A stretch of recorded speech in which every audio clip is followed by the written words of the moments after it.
Empat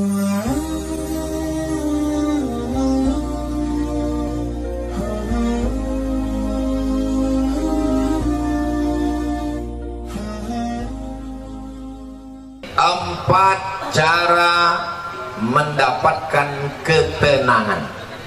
Mudah diingatkan? Empat cara mendapatkan ketenangan. Sekarang banyak orang risau dengan dunia ini.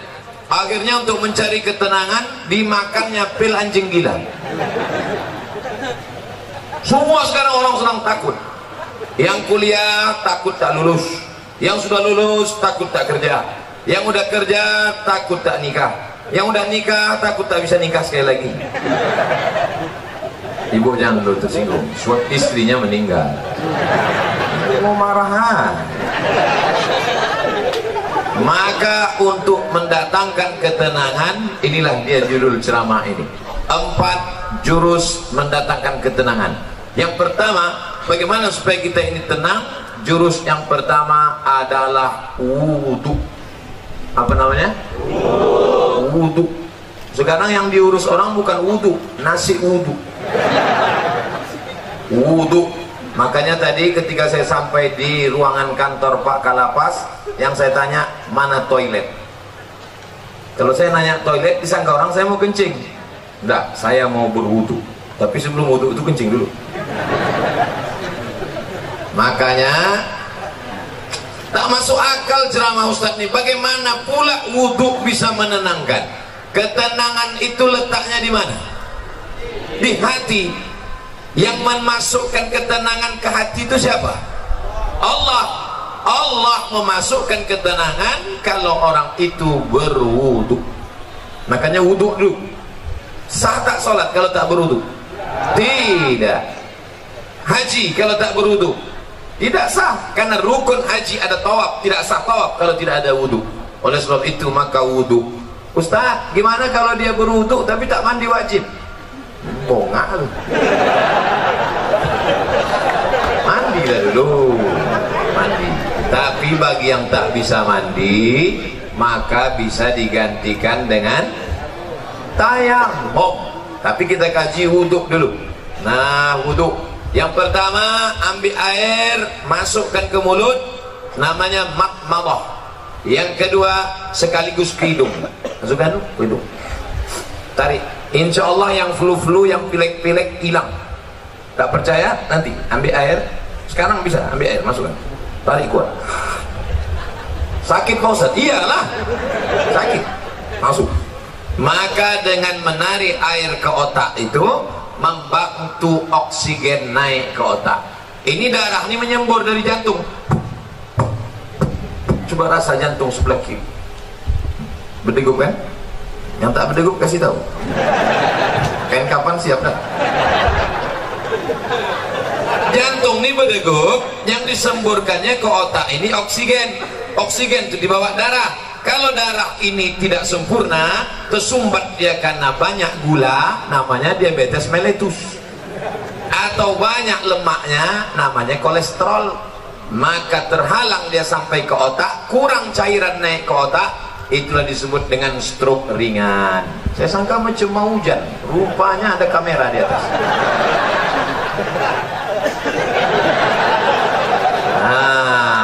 Maka dibantu, kita pun segar.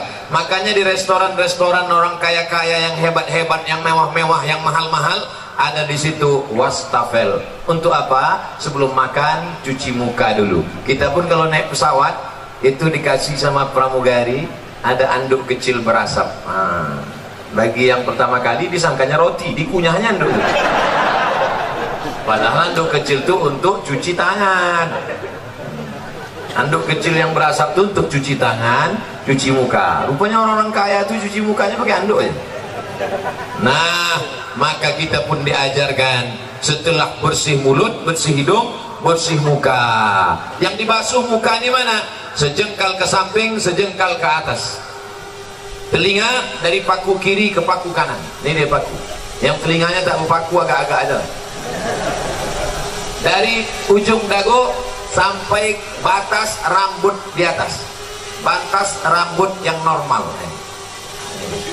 Kalau ada batasnya di sini, campur sapu sampai kemana. Nah, basuh. Habis itu tangan sampai ke siku. Habis tangan sampai ke siku, usap kepala. Usap kepala sedikit aja sah. Usap kepala semuanya sah. Habis itu telinga. Ini banyak juga orang berwudu nih, dibasahnya gini-gini telinga. Kan begitu, dibasahkan masuk ke dalam.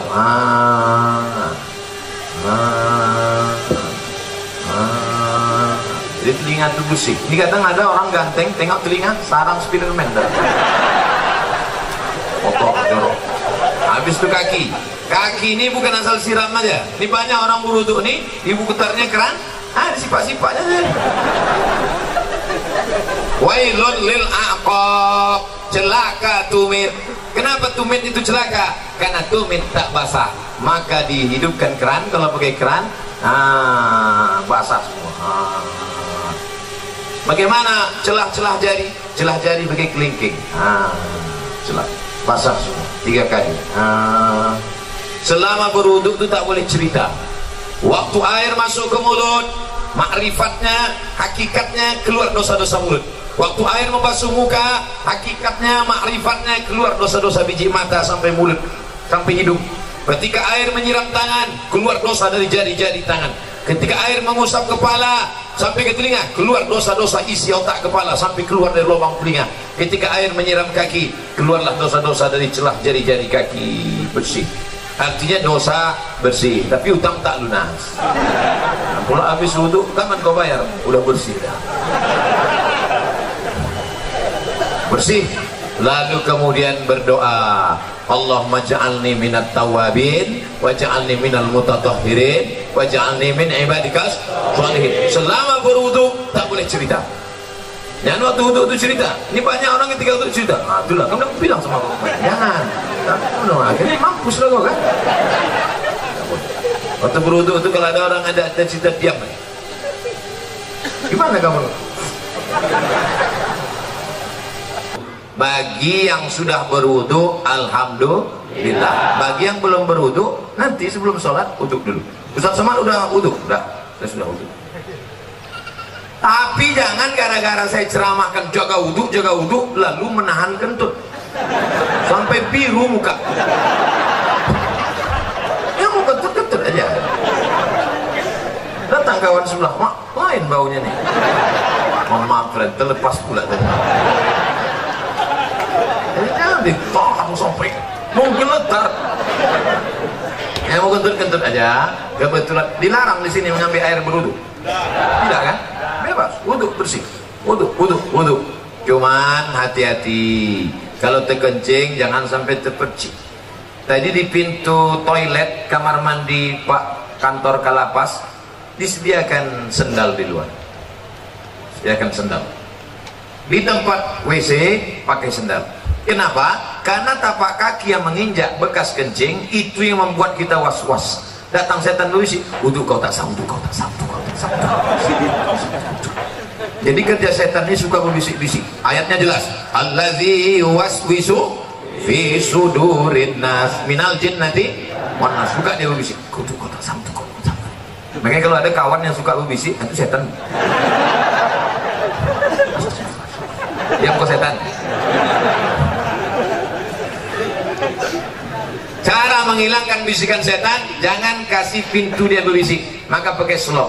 Di tempat wudhu tadi masuk pakai kaki kiri. Allahumma inni a'udzubika minal khubusi wal khaba'is. Setan menunggu di pintu. Ini pintu WC, setan nunggu. Kalau ada orang masuk, dia ikut masuk ke dalam. Kalau kita baca doa, dia tak jadi masuk. Setan itu udah mau masuk dah. Udah dihidupkannya HP-nya, dia mau streaming. Ibu-ibu tadi yang masuk WC tak baca doa, udah di streamingkannya ke seluruh channel setan. Setan-setan dah nonton Instagram.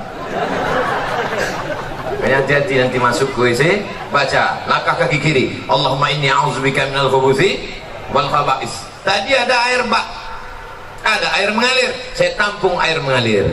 Karena saya takut mungkin air bak tadi entah ada masuk cicak, entah ada masuk najis, entah mandi masuk. Takut menjadi air mustakmal. Kita tampung air. Nah, bersihlah dia. bersih mata, bersih kepala, bersih otak, bersih hati. Ketika sudah suci tadi, turunlah malaikat menenangkan ketenangan ke dalam hati. Ini pokok pangkal yang pertama. Ustaz, kenapa saya payah tenang? Mungkin wudukmu belum sempurna. Ustaz itu ceramah tentang tenang, dia aja tak tenang. Dari mana kau tahu aku tak tenang? Itu suara Ustaz ceramah menggelegar. Memang gini bawaan dari dulu. Ada penceramah itu yang lembut. Jamaah sehat, sabar. Pengajian kita siang ini adalah tentang sabar. Suami kita dilarikan orang, sabar. Anda model gitu. Saya tak bisa. Mau tinggi, mau di atas, mau senang, mau susah, mau bahagia, mau sengsara, mau tenang, mau gelisah, itu semuanya kuasa Allah. Maka kita minta kepada Allah, syaratnya harus bersih, dan bersih harus berwudu. Setelah berwudu, yang kedua banyak-banyak sholat, bukan sholat. Sholat. Itulah yang disebut dalam Quran. Wasta'inu bis-sabri was-salah. Minta tolonglah kepada Allah dengan sabar dan sholat. Sabar, sholat.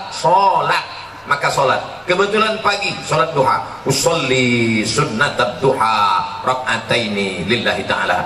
Kebetulan nanti sebelum zuhur usolli sunnatat zuhri rak'ataini qabliyatan. Nanti sebelum asar usolli sunnatal asri rak'ataini qabliyatan.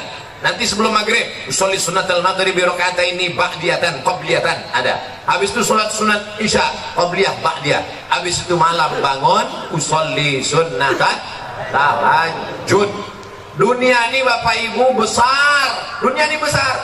Mau dimasukkan ke kepala sebesar ini. Banyak ibu-ibu yang ingin nengok saya tak pakai peci. Sangka orang tuh saya pakai peci terus botak. Astagfirullah. Dunia sebesar ini mau dimasukkanlah ke dalam kepala sebesar ini. Apa yang terjadi? Pecah pembuluh darah. Jangan terlalu kau pikirkan dunia ini, tapi jangan pula sampai tak memikirkan dunia. Besok pagi ibu bangunkan bapak, Pak, bapak nggak masuk kerja, tak usah kau pikirkan dunia.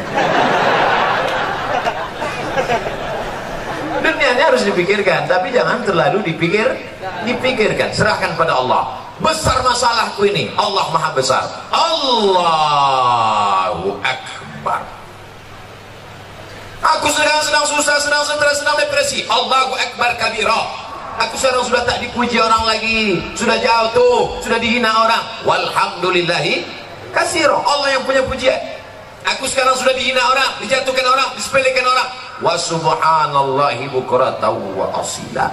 Kemana aku menghadap? Aku tidak menghadap ke bupati, aku tidak menghadap ke gubernur, aku tidak menghadap ke presiden, aku tidak menghadap ke menteri, aku tidak menghadap kepada siapapun. Siapa yang kuhadapi? Wajjahtu wajhiya lillazi fataras samawati wal arda hanifan musliman. Aku berserah diri kepada Allah. Wa ma ana minal musyrikin. Serahkan semuanya kepada Allah. Inna salati wa nusuki wa mahyaya wa mamati lillah. Tapi jangan pula buat sholat macam ini nanti.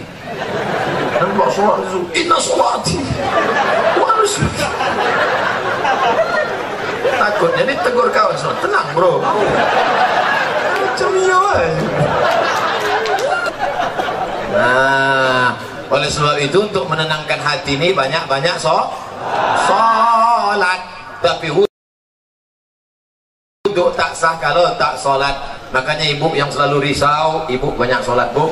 Bapak yang selalu risau, bapak banyak sholat. Kalau ada ibu-ibu yang suka merepet aja tak berhenti, macam mesin pompong rusak, sholatlah. Paling tidak waktu sholat itu dia berhenti merepet. Alhamdulillah Ustaz Somad, sejak Ustaz ceramah kemarin biniku sholat berhenti dia merepet. Kapan? Waktu sembahyang tuh. Begitu salam, assalamualaikum warahmatullahi wabarakatuh. Itulah bang,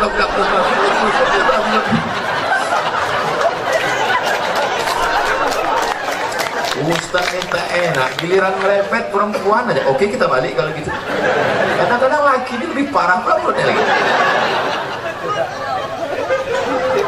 Bapak Ibu yang dimuliakan Allah, maka ini kita mesti banyak sholat. Ceramah ini umum, baik kepada sahabat keluarga binaan, baik kepada bapak-bapak petugas, bapak TNI Polri, semuanya yang seagama dengan aku, engkau adalah saudaraku, ukhuwah Islamiyah. Yang tidak seagama dengan aku, kalian adalah saudaraku, satu negara kesatuan Republik Indonesia. Jelas? Banyak yang mengisukan, menyebutkan saya Ustadz radikal. Entah mana radikal? Orang selembut ini dibilangnya radikal. Kau belah dada, kan kau temukan NKRI. Nah, habis 15 menit. Yang pertama wudhu, yang kedua sholat. Maka kalau hati risau langsung ambil wudhu, langsung sholat. Kalau tidak bisa sholat berdiri, duduk, ambil kursi, duduk. Kalau tak ada kursi, duduk saja, duduk ini, duduk. Sholat. Allahu Akbar. Rukuknya Allahu Akbar. Sujudnya macam biasalah. Ustaz, ada yang mengatakan sujud tuh kening mesti menempel. Kening tidak mesti menempel. Kalau dia duduk di kursi, duduk di kursi. Sujudnya macam duduk di pesawat. Allahu Akbar. Ada orang katanya mesti nempel, ditempelkannya di dinding. Siapa gurunya? Macam di pesawat aja biasa. Nah, Allah Akbar. Duduk tak bisa Pak Ustaz, berbaring. Mana arah kiblat? Sana kiblat. Miring, kepala ke sana, miring ke sana. Miring kepala sana. Tak bisa miring Pak Ustaz, tulang belakang udah berlipat. Telentang aja, telentang. Soalnya pakai isyarat mata. Allahu Akbar. Allahu Akbar. Sami Allah dan Nabi. Allahu Akbar. Allahu Akbar. Namanya sholat isyarat. Tak bisa duduk, baring. Tak bisa baring, telentang. Tak juga bisa, cek lah. Ada disediakan dokter di lapas. Ada. Panggil Pak Dokter. Pak Dokter, tolong kau cek dulu. Gimana? Tak ada lagi. Napas? Tak ada. Jadi gimana? Bungkus.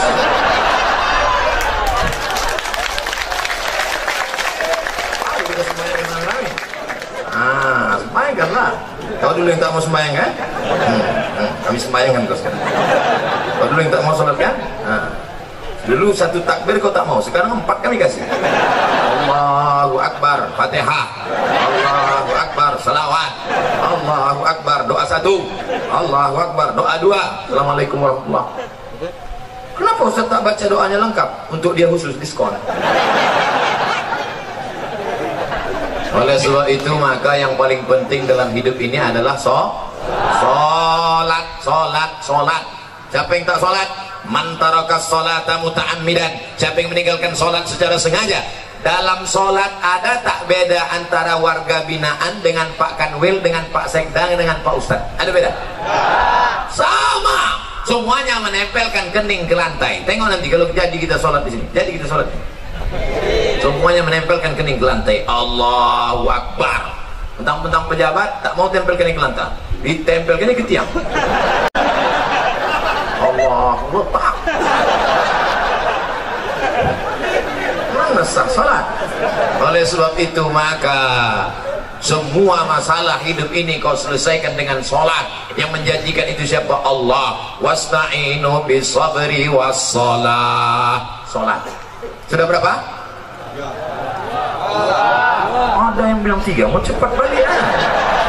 Yang pertama wudhu, yang kedua sholat, yang ketiga zikir. USZ. Wudhu, sholat, zikir. Salah satu, wudhu itu bukan W ayat. Wudhu, sholat, zikir. Zikir yang paling pertama astaghfirullah. Astaghfirullah. Nanti kalau ada orang berzikir pendek, astaghfirullah, astaghfirullah, astaghfirullah. Kok pendek kali? Setelah aku lah, aku masih mau zikir, kawanku tak mau lagi. Panjanglah zikir. Astaghfirullahalazim. Ada yang lebih panjang Pak Ustaz? Astaghfirullahalazim alladzi la ilaha illa huwal hayyul qayyum wa atubu ilaih. Ada yang lebih panjang lagi Pak Ustaz? Allahumma anta rabbi la ilaha illa anta khalaqtani wa ana 'abduka wa ana 'ala 'ahdika wa 'adika masata'tu a'udzubika min syarri ma sana'tu aqulu laka bi ni'matika 'alayya wa a'udzu bi faghfir li fa innahu la yaghfiru dzunuba illa anta. Panjang tuh Pak Ustaz. Iyalah. Nanti minta tuliskan sama anak, sama Pak Kalapas, kita siapkan doa Sayyidul Istighfar. Jangan dah ada di sana. Tempel. Di mana tempat yang paling sering tengok tempel? Di mana tempat makan? Tempel situ. Tempat masak ibu-ibu, letakkan. Masa sehari 3 kali masak tak bisa tengok? Sambil masak, Allahumma anta rabbil anta khalaqtani.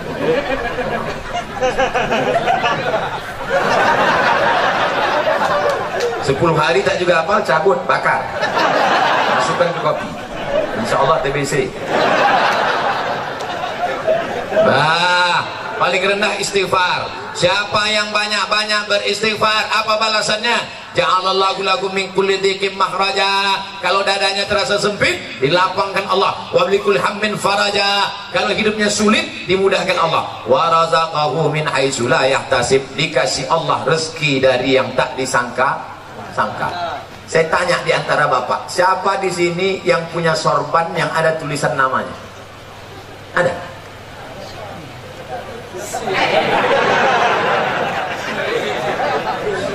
Ujian akhir semester.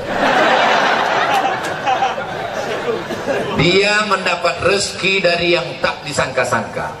Padahal saya datang kemari mendadak. Kapan pula orang sempat membuatkan tulisan? Ini bukan pakai spidol. Ini tenun asli. Rupanya ini bukan dibuat di sini. Ini dibuat di Nusa Tenggara Timur, Kupang. Bayangkan jauhnya itu. Dari Kupang, Pekanbaru, bisa pula jumpa di Lapas Pasir Pengarayan. Masya Allah. Banyak-banyak beristighfar, dikasih Allah engkau rezeki yang tak disangka-sangka. Sekarang kan lagi trennya ustaz-ustaz pakai warna kan. Ada ustaz pink,